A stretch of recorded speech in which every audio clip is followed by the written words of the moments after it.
Okay. Cameraman लाराइब के साथ आइए मिलकर जानते हैं शरघाटी और शरघाटी का इतिहास।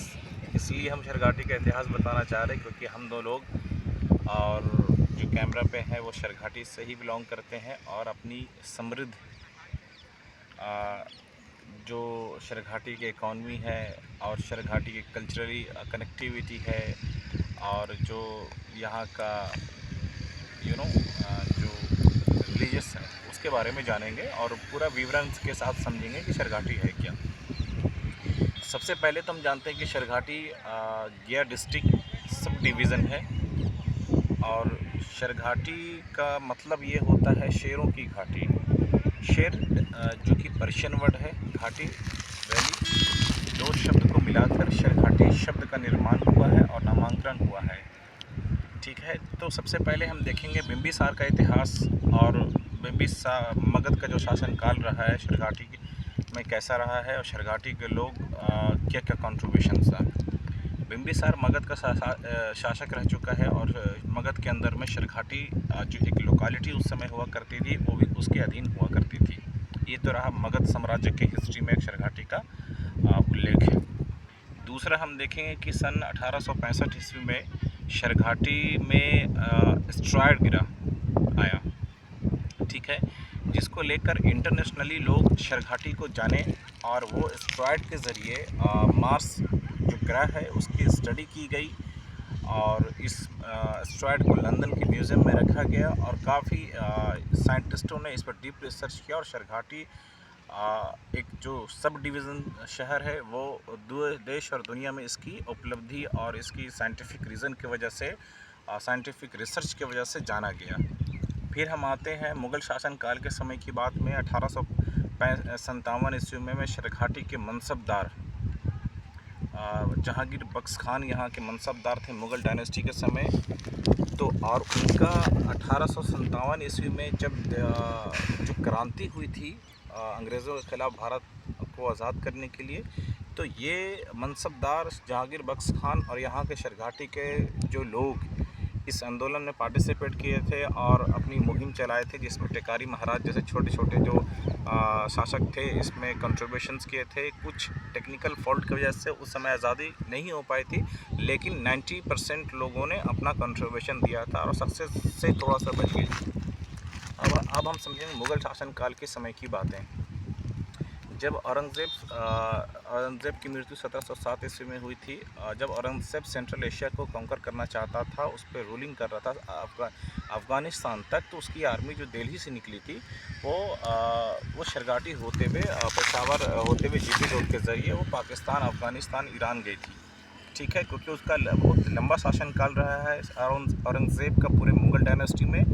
तो उसमें सेंट्रल एशिया पे औरंगज़ेब अपनी हुकूमत बनाना चाह रहा था, तो छोटे छोटे लोकेलिटी को जीतते हुए मुग़ल सैनिक जो है वो आगे बढ़ रही थी। क्योंकि इसलिए हम कह रहे हैं कि आगे बढ़ रही थी क्योंकि ये जोग्राफिकल पॉइंट ऑफ व्यू से शरघाटी का जो महत्व है बहुत इम्पॉर्टेंट है।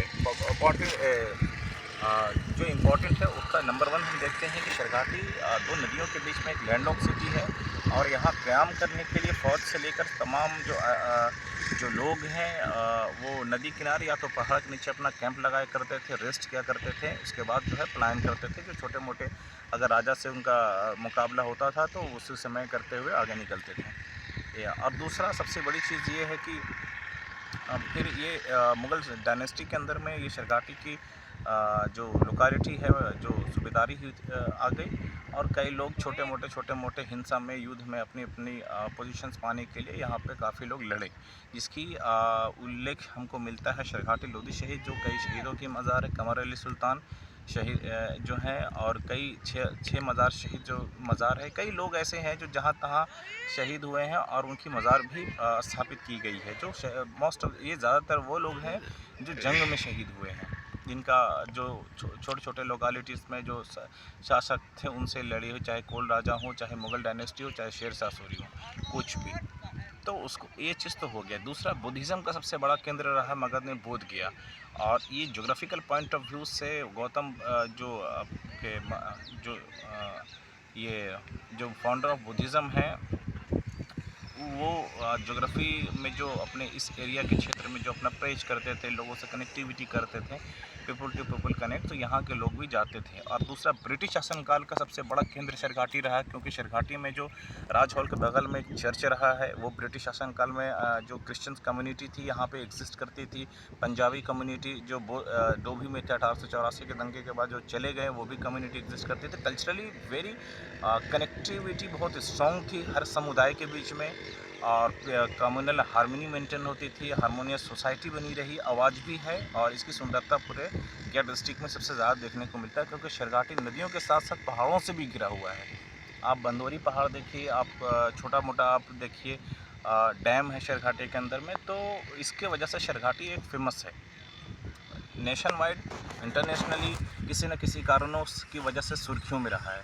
अब हम जानेंगे कि भूदान आंदोलन के समय जब विनोबा भावे जो पैदल मार्च कर रहे थे शेरघाटी में आए, शेरघाटी के लोग उस आंदोलन में पार्टिसिपेट किए, और जो बड़े लैंडलॉर्ड थे यहाँ के, वो उन लोगों ने अपनी लैंड जो है डोनेट की लोगों को लैंड डोनेट की, उन लोगों को की गई जिनको ज़मीनें नहीं थी, आदिवासी, दलित एंड जो भी शोषित वंचित वर्ग लोगों को। बहुत सारे लोग हैं जो बड़े ज़मींदार हुआ करते थे शेरघाटी में, उन लोगों ने अपनी लैंड डोनेट की उन लोगों को, और ये महात्मा गांधी की आइडियोलॉजी से बहुत प्रभावित हुए। तो ये बहुत ही बड़ा योगदान रहा है हिस्टोरिकल। भूदान आंदोलन हो, 1857 की क्रांति हो, आपको मुग़ल डायनेस्टी का हो, चाहे बिम्बिसार की डायनेस्टी हो, या किसी भी चीज़ों का, या एस्ट्राइड की स्टडी करना हो, शेरघाटी का हम महत्वपूर्ण रोल रहा है। ये है शेरघाटी और शेरघाटी का इतिहास। दूसरा, जो जीटी रोड पास होती है दिल्ली से पेशावर तक, वो शेरघाटी से ही होकर जाती है आपको पाकिस्तान पेशावर तक। ये सबसे बड़ा राष्ट्रीय राजमार्ग रहा है।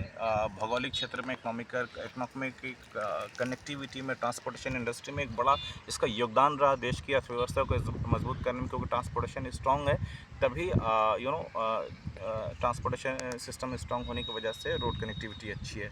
थैंक यू, धन्यवाद।